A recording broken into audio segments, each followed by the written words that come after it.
This is a tutorial on the residential listing agreement. You'll begin by putting the seller name here. If there's more than one seller, you'll put it there. Then you're going to put your brokerage name on line 3.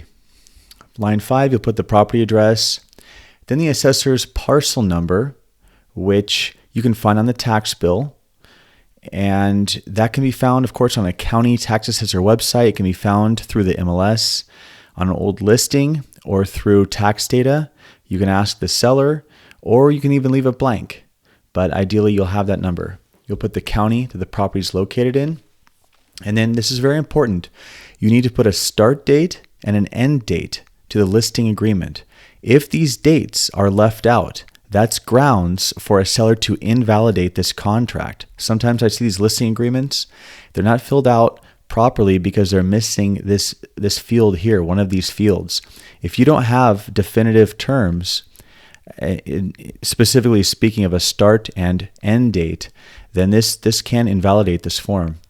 Seller agrees to pay broker. You can write 6% here or 5% here. Then we have and you can check this box and add a fee. Now, this could be your brokerage fee. This could be a transaction coordinator fee. Or if you're just doing a flat fee listing, let's say you're charging $10,000, you'll just put that number in right there. And then there's an or. And this is, so if let's say you are doing a flat fee but no percentage whatsoever, because this percentage and this flat fee are combined. But this is, since there's an or instead of the and, this or means to disregard these prior fields and just put the dollar amount that you're charging. Here, and the beauty of this form is automatically the listing agent's protected for 90 days from when this agreement ends or expires.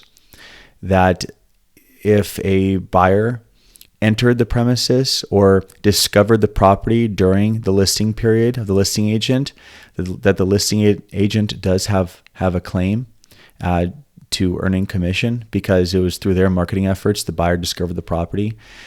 On a car form, you have to check a box. Here, it's by default automatically 90 days, or you can even write in more days if you want. Basically, this protects the listing agent.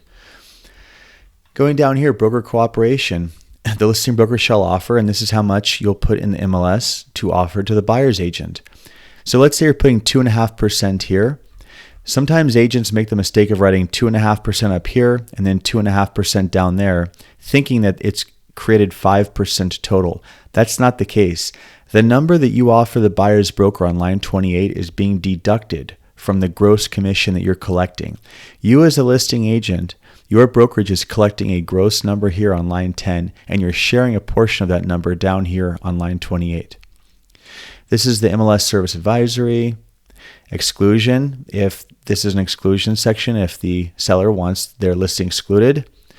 This is default verbiage stating that the listing broker is authorized to place a lockbox and for sale sign.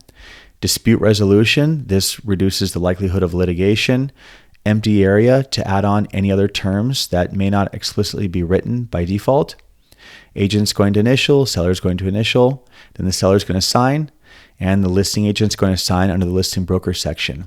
This form is very simple, very straightforward, and designed with the safety and protection of the listing agent so they can properly perform their job without being potentially undermined by a seller that may try to sabotage a sale. I do hope you found this video